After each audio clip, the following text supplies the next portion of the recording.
No DQ Galaxy. We are live with a NoDQ.com recap of Monday Night Raw for Monday, July 11th, 2022. Big week this week, a lot going on. Tomorrow, Tuesday, the 12th of 2022, there will be a special edition of Talk Wrestling with Jeff Meacham, and not just any Talk Wrestling, but the 15-year anniversary edition of Talk Wrestling, and I will be on that live stream. Make sure you guys tune in for that. I'll be sure to plug it on social media. Now, with that being said, let's get into the Raw recap.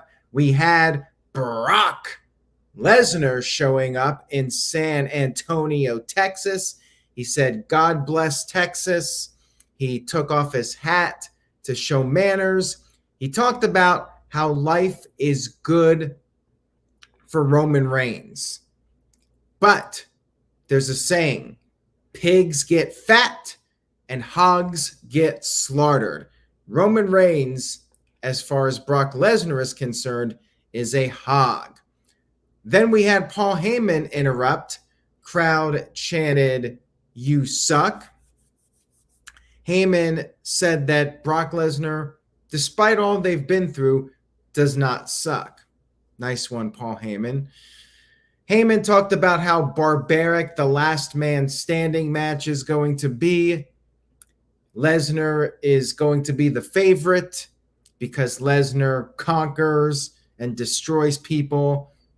Roman Reigns is more of a technical wrestler, all that jazz. Heyman said that Lesnar doesn't care if he sends Roman Reigns to the hospital or the morgue. And Paul Heyman said he is going to train Roman Reigns to stick his hand up the ass of Brock Lesnar and literally pull Lesnar's heart out from his asshole. That's what Paul Heyman said. We then had Austin Theory show up, or Theory, and he said he's the youngest Money in the Bank holder, going to be the youngest champion, blah, blah, blah. He showed some footage from the Elimination Chamber. Remember when Brock Lesnar gave Theory the F5 off the top of the structure, the pod, I should say. We then had the Alpha Academy showing up. Brock Lesnar said all the cockroaches have arrived, the cucarachas. Otis got into the ring. Chad Gable attacked Lesnar from behind with a chop block, 2-on-1. However, Brock Lesnar got the best of them, and Brock Lesnar ended up using the steel steps on Gable, and then Brock Lesnar picked up Otis, gave him an F5 through the table. So Brock Lesnar picking up some momentum. Segment was fine. It was a nice opening. Not too much to complain about. Brock Lesnar shows up, beats up some people. Pretty easy build up for SummerSlam. Get Brock Lesnar in there doing Brock Lesnar things. And Paul Heyman on the mic, he's always got his lines and knows what to say to get people hyped up. So this was a fine opening to the show. Otis going through the table. Nice little spot. We had Finn Balor versus Ray Mysterio. But before the match, you had Balor and Damian Priest talking to Ray Mysterio and Dominic. Priest brought up how Ray Mysterio was about to celebrate 20 years since debuting in WWE. Madison Square Garden, that's coming up in 2 weeks, the Ray Mysterio celebration. However, Ray is washed up as far as Judgment Day is concerned. He has nothing left to offer Dominic, but they do. And Priest made a pitch to Dominic for Dominic to blaze his own path. But if he doesn't, he'll continue to fall alongside Ray. Balor then once again called Ray Mysterio, a bad father. Ray, of course, punched Balor. We had a big fight breakout. And then after the commercial, we had our match. Balor was targeting the knee of Ray Mysterio after knocking him off the top rope. He used the ropes. Ray went to the outside. Dominic and Finn Balor had some words. Ray took advantage of the situation. Ray hit a top rope Hurricane Rana, 619. He struggled to get to the top rope. He missed the frog splash. He tried to pin Balor with a crucifix, but Balor kicked out of that. And then Balor picked up the win with the coup de grace. Clean win here, no interference by Damian Priest or anything. And then afterwards, Dominic went to check on his dad, and Judgment Day approached Dominic, had some words with him, did not attack him. The commentators made sure to point out that they are still actively trying to recruit young Dominic Mysterio. So good match here, and I do like this storyline, and maybe we finally get Dominic at some point jumping over to the dark side. We'll have to wait and see. So up to this point, Raw was pretty solid. But then, in my opinion, it kind of started to go off the rails and not really do much for me. So Becky Lynch arrived, and she talked about not winning Money in the Bank. She doesn't need to win a lottery. She has been working her ass off. Should have been the number one contender. Should have gotten her title shot the night after WrestleMania after losing to Bianca Belair. She demanded a title match for SummerSlam. And then we had Bianca Belair versus Carmella again. How many times does Bianca Belair need to beat Carmella? Why are we seeing this match again for the title with half a dozen other women you could have put in there against Bianca Belair? Hell, put her in there with Doudrop again and tease us with the idea that Bianca Belair might not be able to pick up Doudrop for the KOD. Like, anything would be better than Carmella. Seriously. So we had this match. I did not care about this match. I had little to no interest in this match because I already saw Bianca Belair beat Carmella at the pay-per-view Money in the Bank. There was no reason for me to be invested in this match whatsoever. So Carmella does get in some offense. She hits a super kick. She counters a KOD with the X Factor. They both end up on the outside of the ring. And Carmella was sent into the ring post. Bianca Belair got her back in the ring. But as Bianca was going to get back in the ring, Becky Lynch distracted her. And Bianca Belair, stupid babyface, just starts talking with Becky, yelling at her, and she gets herself counted out. What a stupid babyface to get distracted like that by Becky Lynch. And that means Carmella wins. So this feud must continue. They're going to do a triple threat at SummerSlam? Really? Boy, talk about taking the Raw Women's title match and really putting it down in the gutter. With all due respect to Carmella, I just do not have any desire to see a three-way. And to me, it makes it painfully obvious that Carmella's taken the fall. Maybe she wins the title. Like, I don't know, but they should have just gone with the one-on-one match. I mean, I'm already sick of Bianca and Becky as it is. At least they could have said, hey, 1 year ago, the whole thing happened with Becky returning. We're going to do the rematch, the final match, whatever. So I just don't care. They need some new blood in here. Where's Bayley? Like, anybody. I know Rhea Ripley's injured, which sucks, but like this is really unappealing to me at this point. And yes, Torvik, this is one of the few times a three-way is something that does nothing for me. We had Miz TV with Tommaso Ciampa, or Ciampa, whatever. And Ciampa wants the eyes of the world on him. Miz said that he can do that. Miz brought up Logan Paul, and footage was shown of Logan Paul turning down the offer to team up with Miz again. Logan Paul still wants Miz at SummerSlam and is going to be on Raw next week. And Miz said he will give Paul one last chance to change his mind. Psycho Jet Black with a $2 super chat says, who should Bianca Belair be feuding with right now? Well, if she was cleared, Rhea Ripley, but I mean, they could have gone with Alexa Bliss. They could have gone with Asuka. They could have gone with really anybody.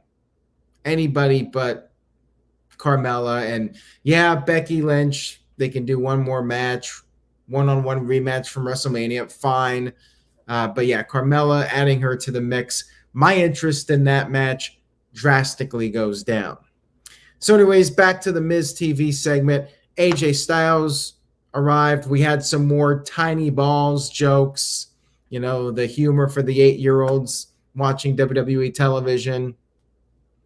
And then Ezekiel arrived. He talked to Adam Pearce about a tag team match. And then after the break, we had ourselves a tag team match. Holla, holla, holla. Miz took a cheap shot at Ezekiel, and Ciampa sent Zeke into the barricade. They worked over Zeke for a while. Eventually, Zeke got the tag to AJ Styles. Ciampa got knocked off the apron. However, Miz was able to take advantage, and he caught AJ Styles with a DDT. Styles recovered, put on the calf crusher, but Ciampa came in, broke it up. Ciampa kept punching at Styles, did not break the referee's 5 count, and we had ourselves a DQ. Ciampa then took the phenomenal forearm. Styles came over the top rope to the outside, knocked down Ciampa. Miz escaped to the back. At least Ciampa's getting on TV, but man, this Ciampa is like so lifeless compared to the NXT Ciampa. Like when he was talking during Miz TV, like it was so one-dimensional, boring character, nothing. I mean, seriously. Ciampa is just a shell of the man he once was, and I really feel that this is a flat storyline too. And they did a DQ. So you had a count out, a long ass match, which ends in a count out. And then you have a long ass match, which ends in a DQ. It's like, if you're going to do a non-finish, do a quick match. At least on SmackDown, SmackDown had a lot of short matches, which is fine. Do that. Do a short match with a DQ or a short match with a count out, but don't expect me, at least, to get invested in a match that's going to be long as hell and you're just going to do a DQ or a count out. Seriously. Backstage, we had Riddle chatting it up with Bobby Lashley. Riddle said maybe after the match they could watch some Stranger Things. Lashley said he already watched it. So there you go. There's your little comedy segment with them. And then we had another tag team match. Alexa Bliss teaming up with Asuka against Doudrop and Nikki ASH. Still a superhero, still a boring character. Basic tag team match here. Not much to say about it. We got to get the women on the show. They got no real storyline or direction, but we're just going to go out there, do a match. And Alexa picked up the win with the DDT. It was really a very basic match. Not much to it. And, yeah, that's about all I have to say about this one. Usos came to the ring. At least we're getting the unified tag team champions on the show. I'm trying to find some positives here. And they talked about how the Street Profits are crying about Money in the Bank because Montez Ford's shoulders were not down. Usos said they're going to win again at SummerSlam despite whoever this special guest referee is. Street Profits arrive. Then we had R-Truth showing up, and we had some more comedy. He called San Antonio the city of brotherly love. Ha, ha, ha. Very funny. And talked about how he is not just a certified tag team counselor. He had a certificate, but also he is a certified referee. And he, I guess, wanted to be the referee for SummerSlam. He had a referee shirt on. He started demonstrating what he could do. Usos realized that R-Truth in their match is not a good idea, and they told him to take off the shirt, take his clown ass to the back, and Truth took off his shirt, but said he wanted to fight. We then had Omos show up with MVP. MVP said maybe Omos could be the referee, but better yet, maybe they could do a 6-person tag team match. So that's what we had. We had a fight breakout, and then after the commercial, we had a 6-man tag team match. Good guys worked together. They did a triple drop kick to send Omos off the apron, and basically the storyline here was trying to keep Omos from doing damage. But it only worked for so long. Ford and Dawkins did manage to send Omos into the ring post. That took him out of action for a little bit, but then Omos threw R-Truth into the steel steps, and then Omos tagged in and pinned Dawkins with the tree slam. Anyone else here surprised that R-Truth did not take the pin? That's why I'm not ruling out that maybe something weird will happen in that Carmella match, but I was fully expecting R-Truth to take the fall here. Not sure why Dawkins needed to take the fall. Maybe this is going to set up the Street Profits breaking up. I don't know. Just if you're going to do this match, you're going to put R-Truth in there. Like, he should be the one taking the fall, right? Whatever. Seth Franklin Rollins was interviewed, and he just talked about how it's his time. Theory showed up, his tag team partner for the main event. Theory was asking Rollins for some advice about Money in the Bank, since Rollins is the greatest cash-in of all time. Rollins laughed and put his arm around Theory and walked off, and I guess Rollins gave him some advice. We then had our main event of the evening, another tag team match. Riddle and Bobby Lashley. Excuse me. Riddle and Bobby Lashley against Seth, Franklin, Rollins, and Theory. Took us our usual long time to get to the match between all the video packages and entrances and whatnot. Good guys work together well, and then all of a sudden, a wild Dolph Ziggler shows up. Dolph Ziggler, who's been gone for like a month or so. He was teaming up with Robert Roode, no real direction, but I guess we got a new storyline for Dolph Ziggler now. Ziggler shows up in a suit, sits at ringside. Rollins kept trying to put away Riddle. Riddle got hit with an inverted suplex. He kicked out of that. Lashley got in a hot tag. Theory got involved. Rollins was able to get the upper hand on Lashley. Rollins hit a frog splash, but Lashley was able to kick out of that. Riddle tagged back in. Theory tagged back in. Riddle went for the RKO, but Theory escaped to the outside with Rollins, and then all of a sudden, Rollins got speared through the barricade by Bobby Lashley. Back in the ring, Theory tried to roll up Riddle and use his feet on the ropes.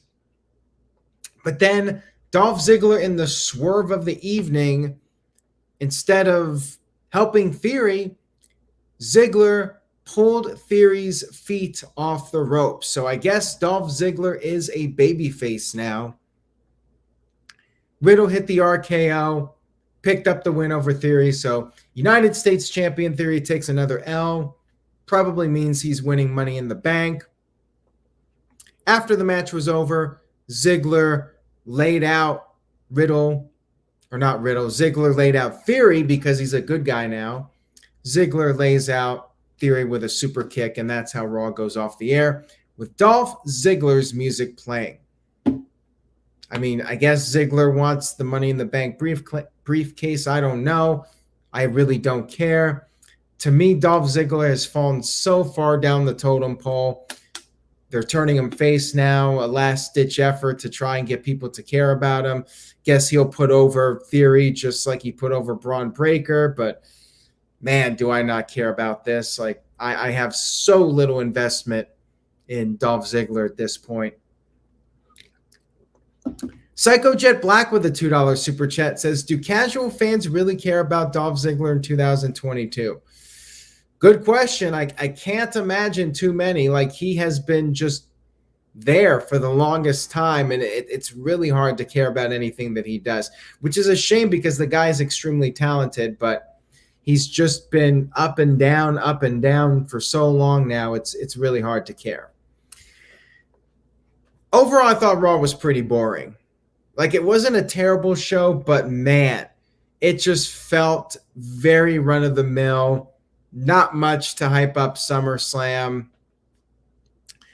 You did DQs and countouts, long matches that really meant nothing. No real big storyline developments. I guess he got the Dolph Ziggler face turn. Whoopee. I'm giving the show a C-, like one of the weaker Raws in quite some time. And just a show that really had not much sizzle to it. Best part of the show was probably Brock Lesnar at the beginning. And the stuff early on with the Mysterios and Judgment Day, that was pretty good. Rest of it, I think you could have easily skipped this Raw and not miss anything of substance. Building Nexus sent in a $2 super chat, says, is babyface Logan Paul really a good idea? We'll see, guys. I guess they're going to go with something with him, whether it's a face turn, maybe they'll change their mind. But yeah, it looks like it's going to be Miz versus Logan Paul, and we'll just have to see how the crowd reacts. I mean, he had a good showing at WrestleMania, but Miz got that massive babyface pop when he double-crossed Logan Paul. We'll see. Walter Cruz with a $5 super chat. Thank you for that, Walter. I appreciate it. Says, Dolph Ziggler is the most stop-and-start pushed person in history, like ever. Start, stop. No one can care about a person like that. I agree with you, man. That is the story of Dolph Ziggler's WWE run. If they ever release a DVD, it can be Start and Stop, the Dolph Ziggler story.